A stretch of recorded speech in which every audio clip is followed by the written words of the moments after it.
Muito bem. Então, qual que foi o efeito dos transistores nos computadores, né? Basicamente, diminuiu o tamanho, que ocupava a sala inteira, passou a ter o tamanho aqui de uma geladeira, tá? E com o avanço dos chips, né, como a gente conhece, os circuitos integrados, os CIs, esses computadores eles passaram a estar em cima da mesa do escritório ali. Então, com isso, você teve uma popularização muito grande dos sistemas, né? E tudo isso se deve, né, basicamente, ao desenvolvimento dos microprocessadores, ou seja, são os processadores aqui que estão na casa dos micrômetros ou de um tamanho menor, tá certo? Tudo bem. Aqui falando um pouquinho dos processadores, né? Processador no computador, a gente fala que é a CPU, ou unidade de processamento central, né? Que a gente costuma comumente chamar de processador. Antigamente, a CPU era composta por diversas placas, tá? Cada placa, ela tinha uma função, ok? Então, a CPU, ela é composta basicamente de uma unidade lógica aritmética, né? Que faz toda essa parte aqui dos cálculos lógicos, e parte aritmética também. Cálculo lógico seriam as operações lógicas, né? AND, OR, XOR e assim por diante. E a parte aritmética é responsável por soma, operação, as operações matemáticas básicas. Além disso, a gente tem também na CPU a unidade de controle, tá? Os registradores, a unidade que gerencia a memória e a unidade de ponto flutuante, que é para fazer cálculo com números decimais. Os primeiros microprocessadores, né? Basicamente, o que é um microprocessador? É todas essas partes aqui, uma CPU inteira em um único chip. O primeiro microprocessador ele foi criado aqui pela Intel em 1971 e ele tinha um código, que é esse que está aqui no chip, que é o Intel 4004, né, ou 4004. Isso aqui, né, o primeiro processador, ele tinha apenas 4 bits, né, então você poderia aí processar números 2 a 4, né, que é o cálculo que a gente faz. Então você poderia trabalhar com números de 0 a 15, né, ou 16 números apenas que você poderia trabalhar, tá certo? Com o desenvolvimento disso, né, lá em 1971, já em 1972, a Intel conseguiu um processador de 8 bits, tá certo? Que é o Intel 8008, 8008, e esse computador aqui, ele já tinha 16 kilobytes de memória, ou seja, 16 mil bytes de memória. Basicamente, esses tênis aí que tem tecnologia, né? Aí a gente brinca hoje que é o chip que tem no tênis, né? Em 1972. Então, é um processador bem antigo.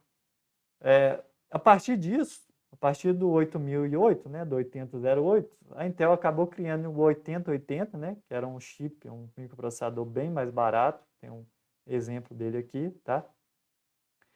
Que foi um dos primeiros microprocessadores que foram utilizados nos computadores pessoais, tá? Ele tinha aqui 6.000 transistores e 64 kilobytes de memória, né? Então 64 mil bytes de memória. Esse foi um dos primeiros microprocessadores aí, certo? Já em 1978, né, a Intel lançou o 8086, que era um processador de 16 bits agora, tá? E um clock de 5 MHz, tá? Já com a arquitetura x86. De onde é que vem esse nome x86? É que esses processadores, eles todos terminavam com o número 86. Daí que vem o nome, processador com arquitetura x86. E o que tem a ver o clock aqui de 5 MHz, né? O clock está relacionado com a velocidade do processador, tá? Então, o clock é um sinal que vai comandar todos os circuitos eletrônicos e digitais aqui do processador, né? Para poder sincronizar esses cálculos, tá certo? Muito bem. Aí, a Intel também lançou o 80286, tá? Foi um dos primeiros processadores dessa linha aqui. Depois você teve o 386, 486 e assim por diante, que ele já tinha um clock de 8 MHz. Então você repara que a gente teve aqui um salto de quase 50%, né? na velocidade. A gente acabou de ver que o clock está relacionado com a velocidade, e a partir disso, você começou a ter entre as empresas que fabricavam hardware, né, as empresas de chip, começou a ter uma guerra aí por velocidade, né? A AMD e a Harris Corporation, que eram empresas que também fabricavam hardware, eles conseguiram chips com 25 MHz de frequência, tá? Aqui é importante a gente fazer um adendo, né, que a gente costuma chamar isso aqui de CPU, mas na verdade, CPU não é a mesma coisa que isso aqui. Isso aqui é o gabinete, tá? Então isso aqui não é a CPU, isso aqui é gabinete do computador. CPU é a mesma coisa do processador, que é esse elemento aqui, que está lá na placa-mãe do computador, tá certo? A CPU é o processador, a CPU não é o gabinete, tá bom? Só para a gente poder trabalhar aqui com os termos corretos. Tudo bem. Lá em 1980, né, acabou surgindo então as primeiras CPUs de 32 bits, que elas eram baseadas nessa arquitetura x86, tá? Nessa linha a gente tem duas CPUs, que é a 80386 e a 80486. A 80836, né, que foi uma evolução dessas duas, ela permitiu que vários programas, foi a primeira que fez isso, utilizasse o processador de forma cooperativa, ou seja, ela escalonava as tarefas de modo que as tarefas eram processadas aqui na CPU, né, de maneira escalonada, tá certo? A Intel também lançou um outro chip, né, nessa linha de desenvolvimento aqui, né, o 80846, foi o primeiro que utilizava um mecanismo de pipeline, tá? O mecanismo de pipeline é uma técnica que vai dividir o processamento em múltiplos estágios, tá? De forma que várias instruções elas consigam ser executadas ao mesmo tempo na CPU. É um tipo de paralelismo, né? Que acaba se tem um ganho de velocidade por conta desse paralelismo, várias instruções executadas ao mesmo tempo, tá certo? Tudo bem. A partir desse desenvolvimento, né, a gente chegou nos chips Pentium da Intel. A Intel, o primeiro Pentium dela foi lançado em 1993, tá?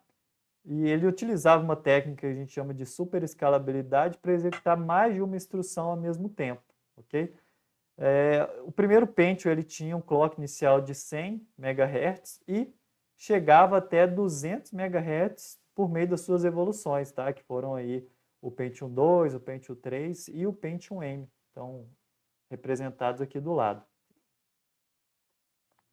Igual eu falei, né? Desde lá da época do 286, se já tinha uma guerra entre as empresas. Então, a AMD ela começou a competir com a Intel por velocidade e miniaturização. A AMD, então, ela lançou o AMD K5, que era um concorrente do Pentium original. Depois que a Intel ela lançou, depois que a AMD ela lançou o K5, a Intel veio com o Pentium 2, que tinha 450 MHz de clock, tá? A partir disso, a AMD, para não ficar para trás, o que ela fez? Lançou a AMD K6, e ia sempre rivalizando aqui, Intel com a AMD, tá? Para ganhar mais processamento e mais velocidade. Tudo bem, essa briga continuou até a Intel lançar o Pentium 4, tá? Que tinha um clock de 1.300 MHz a 4 MHz de velocidade, ok? Um clock de 4 MHz. Até esse Pentium 4, né, a gente seguia uma lei que é a lei de Moore. O que é a lei de Moore? Ou a lei de Moore, né? Dependendo da pronúncia. O Gordon Moore, lá em 1965, que foi um dos fundadores da Intel, né, ele afirmou que o número de transistores em um chip, né, ele dobraria, né, com o avanço da tecnologia, sem aumentar custo a cada 18 meses. Então, a cada 18 meses, você teria o dobro de transistores no mesmo espaço, por meio do avanço da tecnologia, sem aumentar o custo. Ou seja, você teria cada vez processadores menores com maior número de transistores, tá? Você viu que a gente acabou vendo que essa lei, ela se tornou muito verdadeira, né? Lógico que em alguns momentos essa lei ela foi inclusive extrapolada. A gente conseguiu dobrar o número de transistores em um tempo menor que 18 meses, até que chegou um tamanho tão pequeno, né, do transistor, que o transistor ele tinha aqui 0,13 micrômetros. Para a gente ter ideia do que é 0,13 micrômetros, é você pegar a régua, pega 1 milímetro na régua, divide esse 1 milímetro em 10.000 partes.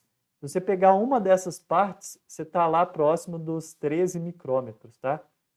E os transistores também, você tinha tanto transistor no mesmo espaço, chegava a 120 milhões, que você não conseguia mais aumentar o clock. E se você não aumentava o clock, você não conseguia aumentar o desempenho. Então, o que o pessoal fez?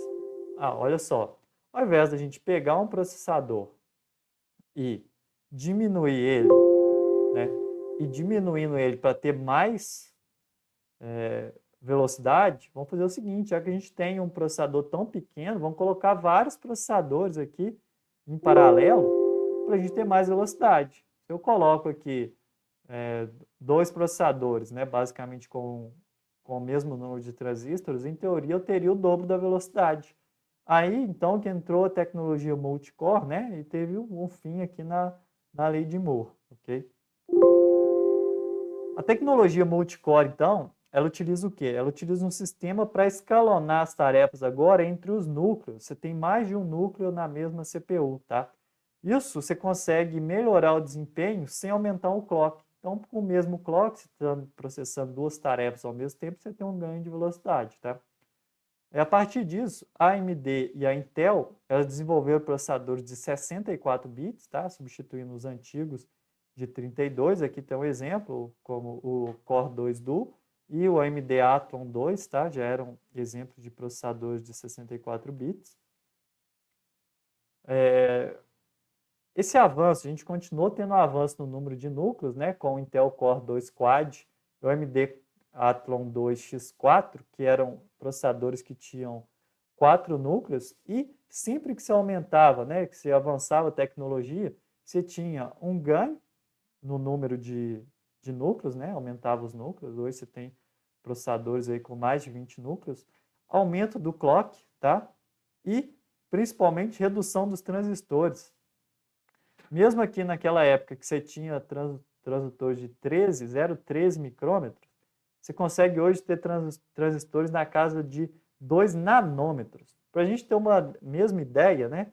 O que é um nanômetro? Imagina de novo, você pega a sua régua, 1 milímetro, divide esse 1 milímetro em 500 mil partes. Cada uma dessas partes aqui, ela vai ter 2 nanômetros, tá? Então, só para a gente ter ideia da dimensão, né? O quanto que é pequeno o tamanho de um transistor nos processadores modernos. Os processadores aí comerciais mais comuns, né, o Intel Core i5, por exemplo, de 10ª geração, ele é um processador que tem 6 núcleos, tá? E chega num clock de 4,3 GHz, tá? Então aqui, o giga a gente está trabalhando na casa dos trilhões de hertz. E hoje em dia a gente tem processadores modernos, por exemplo, o Core i9 de 13ª geração, ele vai possuir 24 núcleos, tá? E ele pode trabalhar com a frequência de clock de até 5,7 GHz. Então, assim, é muita coisa, é muito processamento em um único chip, tá certo? Tudo bem, pessoal. Então, essa é um pouco da história dos processadores, tá? Eu vou deixar as referências aqui para a gente, caso alguém queira se aprofundar um pouco mais na história dos processadores e na história dos computadores, tá aqui a nossa referência. Espero que vocês tenham gostado da aula. Agradeço vocês, obrigado e até a nossa próxima aula. Um abraço a todos e tchau, tchau.